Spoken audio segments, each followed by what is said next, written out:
let's talk about the latest out of the QMJHL, the Quebec Major Junior Hockey League that has officially banned fighting. We knew this was coming, but the ruling is official, and their note says, in order to prevent physical and psychological violence that may result in minor or serious injury or in extreme circumstances, death.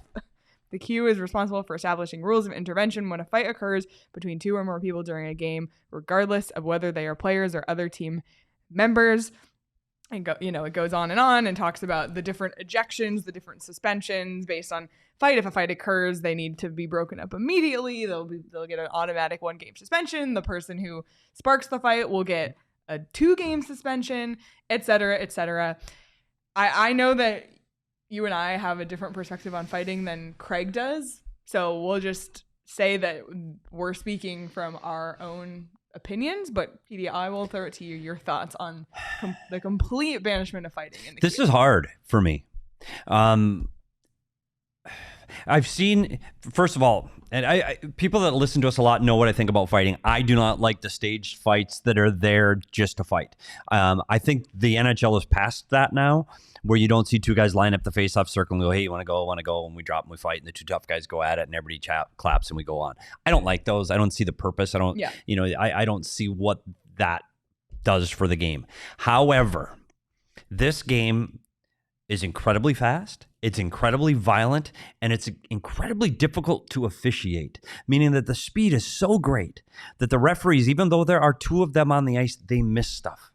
So for me, the fights that I can get behind and go, okay, is when we saw it last year. You saw, when a player sticks up for another player. Remember Zegras is cross-checking Barrett Hayton into the ice? Mm-hmm. Somebody's got to fight that guy. Yeah. Like, I think that there is a time and place where you need to defend players on your own team, especially a team that has younger, smaller players. And I think that there still needs to be a place for some of that self-policing in hockey. My fear with this happening to the Q, you've seen this in the NCAA. It's similar. You don't see fighting in the NCAA, right? Mm-hmm. And even if you do, they have full cages. By the way, don't recommend punching someone with a full cage because you can really damage your hand. Yeah. And I've seen that. What happens in leagues that are trying to get away from the fighting is, and you can see it in college hockey. You can ask college hockey people if I'm wrong. Sticks get up too high because there's no repercussion for them getting stick fouls and getting into head injuries and getting violent against people with their sticks because there's no retribution. There's no, oh shit, I better keep my head up because somebody's going to kick my ass.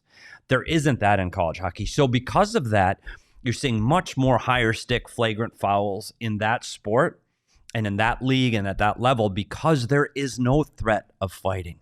I worry about that in the Q. I know the skill level in the Q. It's a high-scoring league with high-skilled players, and there's small kids playing, 16, 17-year-olds against 21-year-olds. I understand the disparity. But I think that there has to be a way that you can curtail the fighting without complete banning. I'm curious to see how it goes because if this goes well, Leah, and this pilot program goes well in the Q, I'm telling you, it's just around the corner in the NHL. And I people don't believe me. There may be a day in the National Hockey League that you see much more like you see in the women's game where that there is no more hitting and checking. I could see that getting to the NHL sometime where you can rub the player off of the puck like you can in the women's game, but you can't check because of injuries and threat of injuries. I don't think that's tomorrow or next week, but I would not doubt if that's the direction that this game goes. Yeah.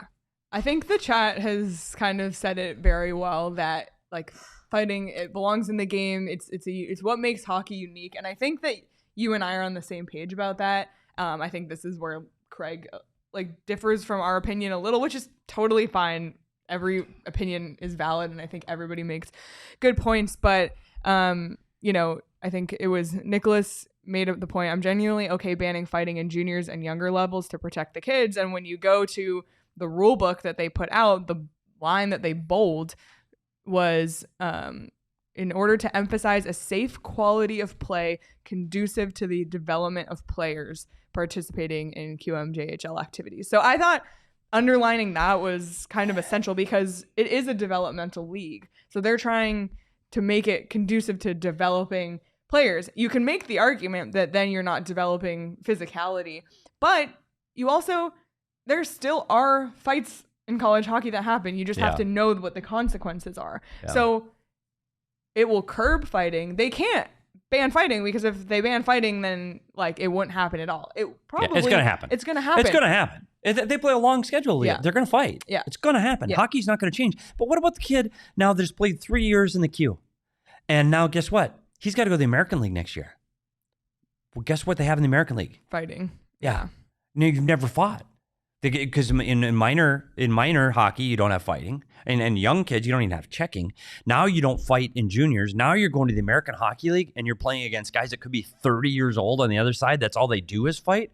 Like, I'm not it's such a hard balance. It is, because I'm not for fighting. You don't want like 15-year-olds getting concussions and having anxiety created because of like the stage fight. Yeah, all of that. But you also don't want them to get to the AHL or the NHL or wherever else and get to a place where they're completely unprepared. I think there's a difference, because hockey is an extremely physical, borderline aggressive sport. Like it's full contact. Yes.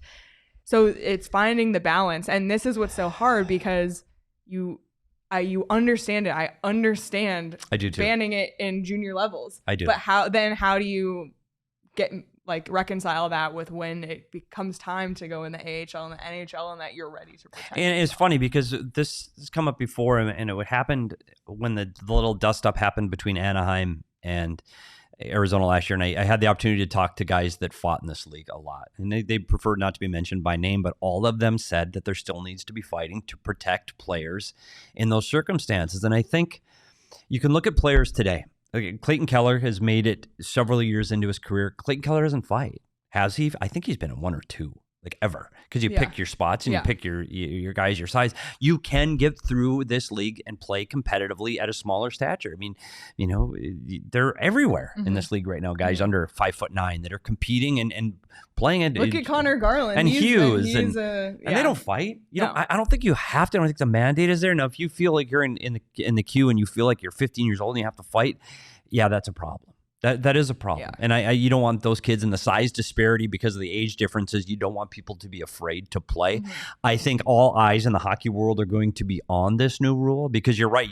You're automatically ejected, and you can go look up the ejections. Like it's stringent, and they stack upon each other. So in your first fight, you could get suspended 1. You might get suspended 2 if you're deemed the aggressor. And if in your second fight, you're going to get added on another game. So as your fights add up, next time you're going to get 3 games. Well, next time you're going to get 4. Mm-hmm. So if you're a guy that's trying to make it in the National Hockey League because of your toughness, this definitely is not going to be the league for you. This is going to be a high-skilled league, and you might see guys making a different choice. Yeah. Yeah, and we've seen a lot of Canadians making different choices, even going to college. Not that there's fighting there, but it is interesting to see how the developmental leagues have evolved, in the last 20 years, let's say. And each league has their own identity, because you go to the West and the WHL is a little bit bigger, tougher.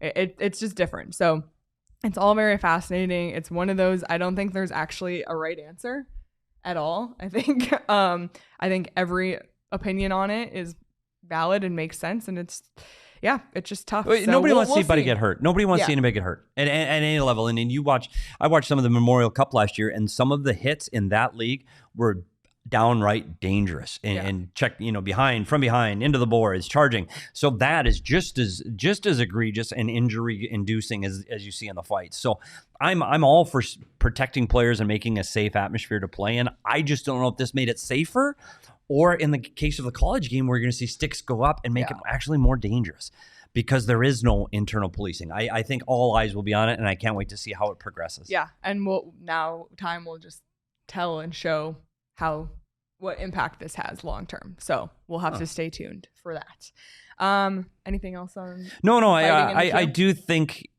I think the sport is just becoming too fast, too dangerous, and I like the policing at younger levels, and I just want to see players be safe. There's too many horrific injuries all the way through. I'm just not sure banning fighting causes that to happen. Yep, fair enough.